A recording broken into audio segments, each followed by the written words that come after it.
Though no one asked for it, the next installment of I Know What You Did Last Summer is back on the big screen. However, it doesn't take long before the film makes a strong case against letting legacy sequels ever see the light of day. Freddie Prinze Jr. and Jennifer Love Hewitt return to the franchise, transitioning from victims to mentors for the fresh group of young people. These young people are played by Madelyn Cline, Sui Wonders, Jonah Hauer-King, Tyreek Withers, and Sarah Pigeon, who make up the new batch of characters being chased around Southport by a figure with a hook. The new I Know What You Did Last Summer drips with slang and topical references that already date the project. It doesn't take long for the film to make every appeal it can to younger audiences, as Gabrielle Bechdel's small role and allusions to the marketability of true crime try to prove just how in touch the project is. However, while Southport and its fun set pieces might look better than ever, this new coat of paint can't combat the fact that we didn't need another I Know What You Did Last Summer. The new characters are aged up to post-college life and have more complex relationship dynamics than we've ever seen in the franchise.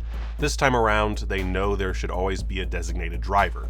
Cline's Danica is a highlight as she takes on the Helen-esque character who never has to take the events as seriously as Wonders' Ava, who shoulders the weight of almost all the guilt and self-seriousness. Other than Hewitt and Prinze Jr., who phone it in from the jump, the performances are occasionally decent. However, the film is never brave enough to make its characters truly bad, unlikable, or show that they've felt the after effects of the guilt and trauma the movie loves bringing up. Relying on the audience's knowledge of the early movies and the widespread acceptance of therapy speak on the internet, the film is comfortable enough to be lazy in building the motivations of its characters, especially its villains. The reboot expects near limitless goodwill from audiences, but there's only so much left to give when there are this many franchise revivals hitting screens. I Know What You Did Last Summer makes up for the dated elements of the original through its modern themes and plot points. The film gives its female characters more agency, subverts the final girl trope, and decenters romance as the only significant type of relationship. All of these elements are great on paper, and I would have loved to see Wonders' Ava get to explore her sexuality even more than she already does. However, it comes off as if the film is checking off boxes on a to-do list rather than embracing the importance of its own ideology.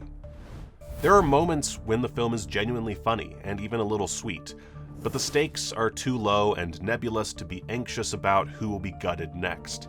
The film's last-minute twist didn't do anything to make up for this, as even if you didn't see the killer's reveal coming, it isn't surprising.